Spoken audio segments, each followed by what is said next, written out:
Today's topic for 12th class in the unit chemical kinetics is half-life period of a reaction.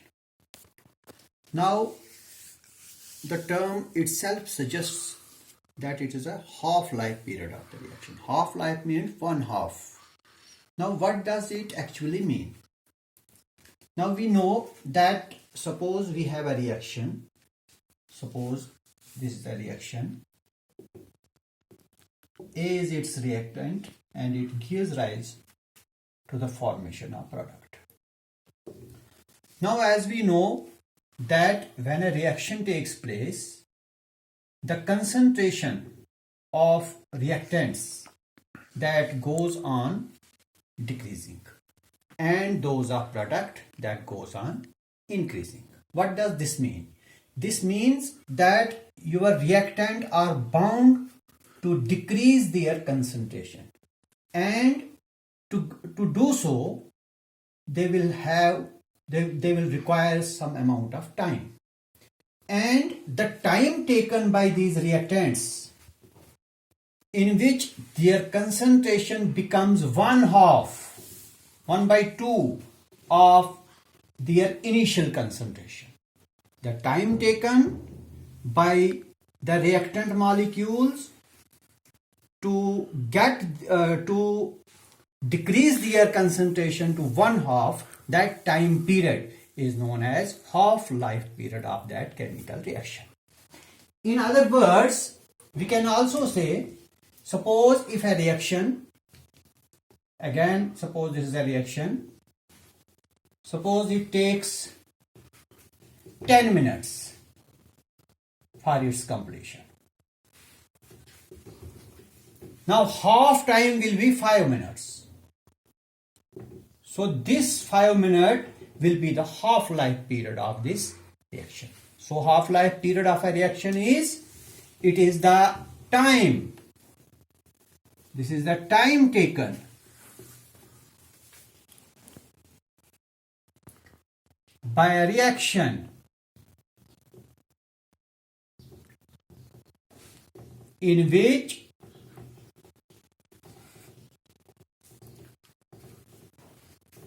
the initial concentration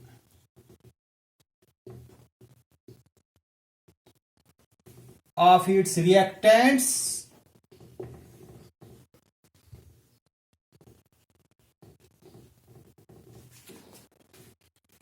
time taken by a reaction in which the initial concentration of its reactants becomes one half. That time period is known as half-life period.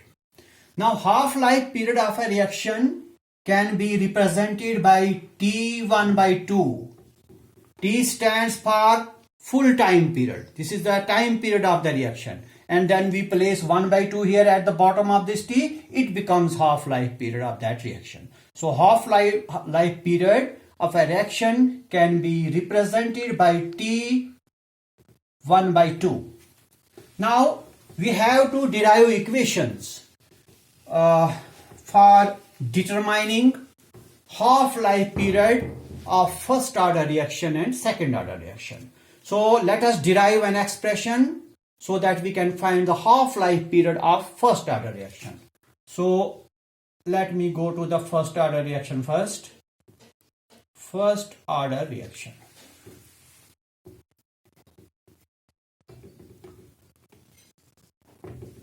Say A gives B, A gives products. Consider this as a first order reaction. Now in this first order reaction, we can get integrated rate equation. So integrated rate equation for this reaction will be integrated rate equation for the reaction, for first order reaction in this case, it will be Kt small t equal to 2.3 303 log of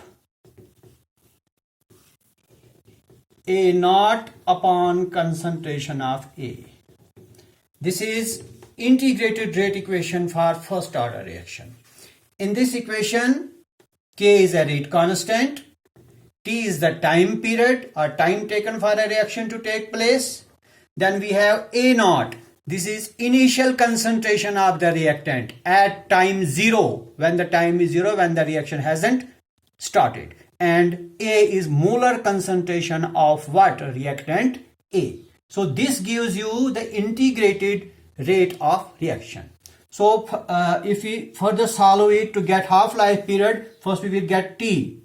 T will be 2.303 upon this T, K, log of A naught upon A.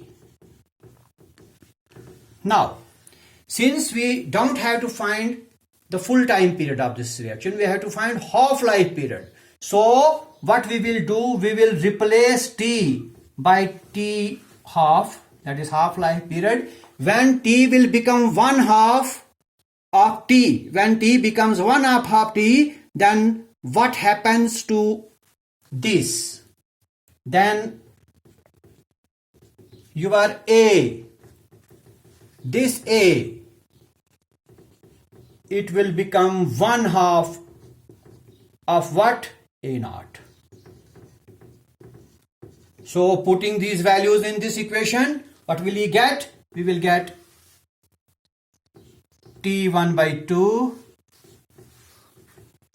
2.303 upon K, log of A naught upon, we will place 1 by 2 A naught here. So what we get on further solving it, we will get T1 by 2, 2.303 upon K log. If we solve this, we will get 2. So it will be log 2. Now let us put the value of log 2 here. We will get T half 2.303 upon K, and then we will put the value of log 2. It is 0.3010. So if we multiply this by this, we will get 0.693. Multiplying 0.3010 with 2.303, we will get 0.693 upon K. So this expression T1 by 2 equal to 0.693 upon K. This will give you an expression for half-life period for first order reaction. So whenever you want to determine the half-life period of a first order reaction, what we should know? We should know the rate constant of the reaction. So if you are given the rate constant of a reaction, we can determine the half-life period of a first order reaction. So this is how half-life period of a first order reaction can be determined. Similarly, we can determine half-life period of zero order reaction. For that purpose, let us take a zero order reaction. Suppose this is a zero order reaction. A gives products. What we have to do first? We have to write integrated rate equation for this zero order reaction. This is a zero order reaction now. This is a zero order. So what is the integrated rate equation for this? The integrated rate equation, which we have already determined in the previous lecture, integrated rate equation for zero order reaction is Kt equal to molar concentration at the beginning when time is 0 minus molar concentration of A. Now since we don't have to find full time period, we have to find half-life period. So we will do again the same thing. We will put T equal to T1 by 2, and when we do that, what will happen to this? That is your A. Then A will be 1 by 2 of A naught. So putting these values in this equation, if suppose his first equation, what we get? We will get KT equal to A naught minus, we will write 1 by 2 A naught in place of A.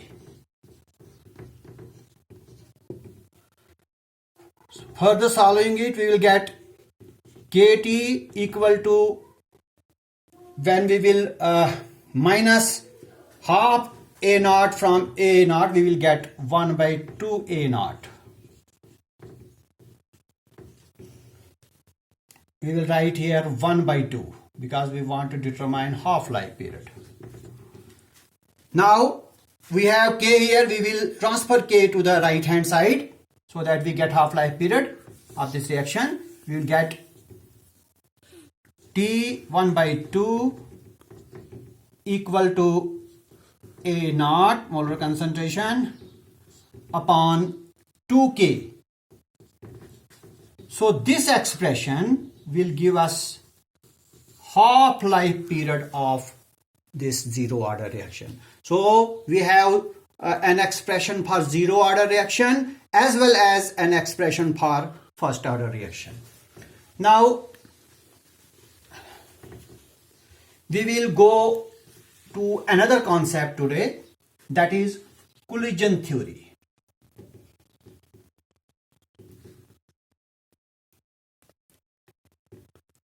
Before going to this theory, let us put some light, let us throw some light what this theory should be. This theory states that if we have molecules, suppose we have these molecules A plus B, and suppose they give rise to the formation of certain products.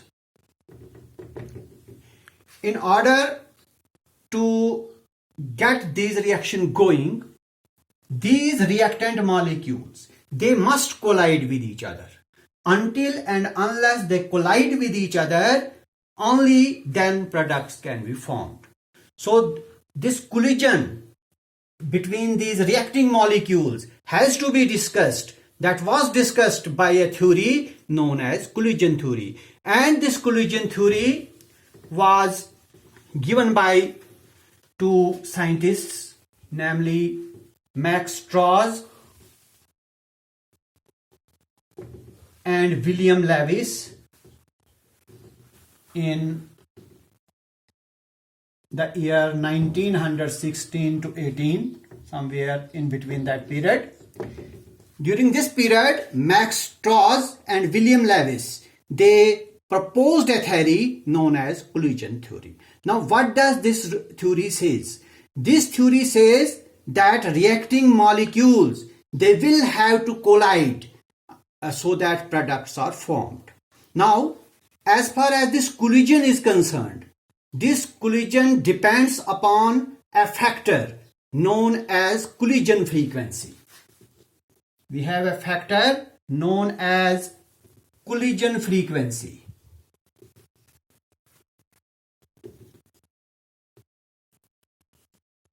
Designated by Z.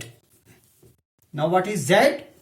Z is a factor known as collision frequency. As far as this Z is concerned, it means the number of collisions. This is number of collisions that take place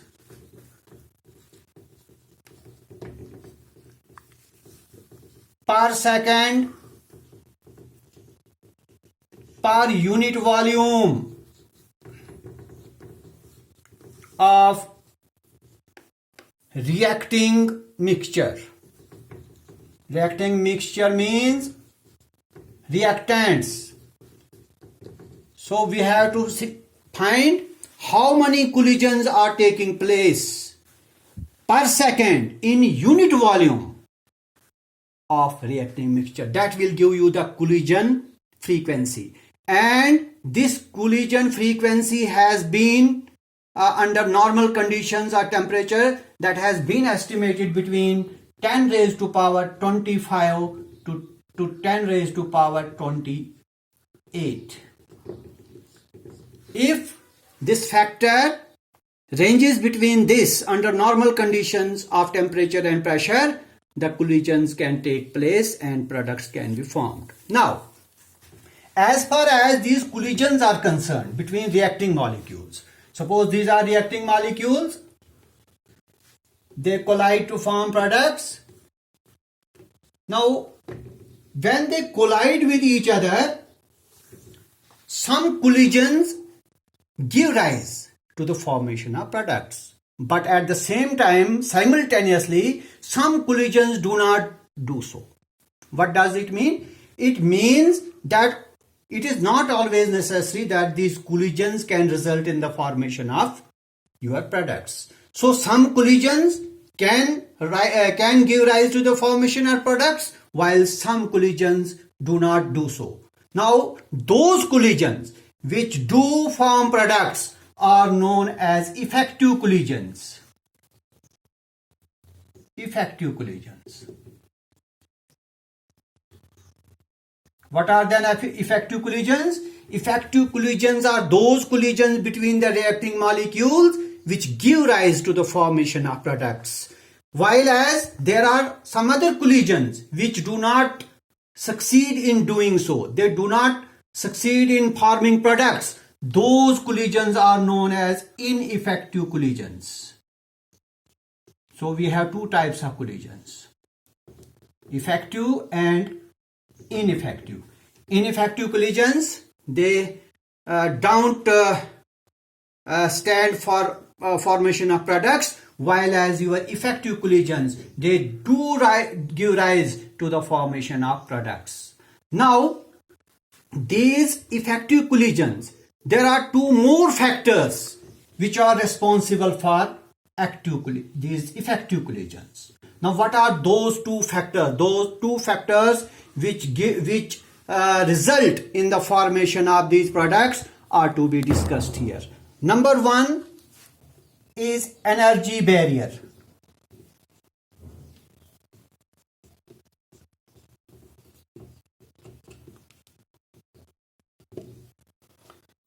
And number two is orientation barrier.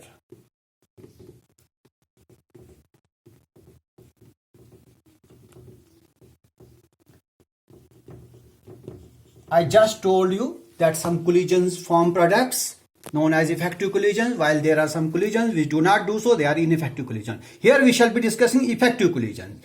Effective collisions depend upon these two. How effective collisions can take place? One, that is energy barrier. Now, what is energy barrier?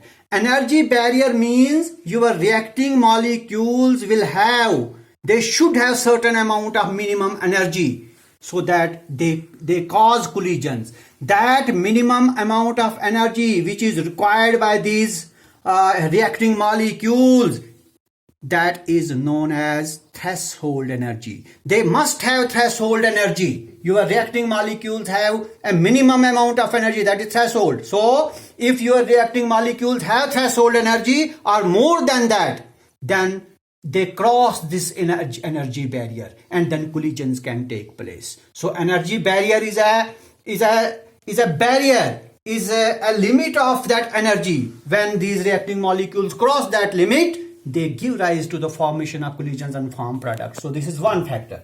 And another factor is orientation barrier. Now, orientation means direction.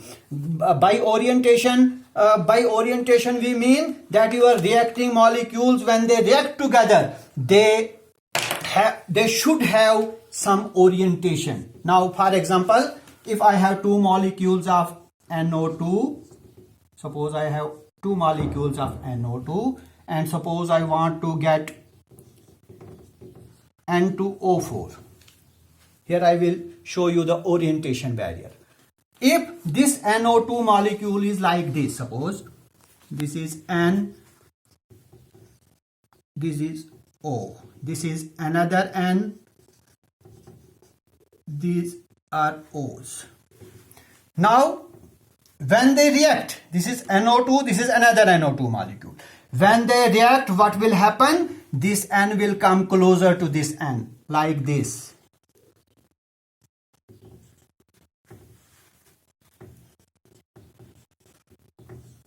And as a result, N2O4 will be formed.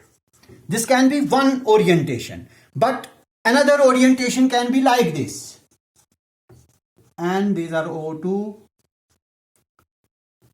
this is O, this is N, and this is another one. Now see the change in the orientation here. Here N were facing each other, but here this N has gone somewhere here. So in this case, what will happen? They will not come closer to each other. No fresh bonds will be formed. They will remain as such, and as such no collisions will take place, and hence no products. So here no products. So orientation has played a role here. Here products have been formed. So orientation barrier has to be taken into account. So this is all for today. Thank you very much.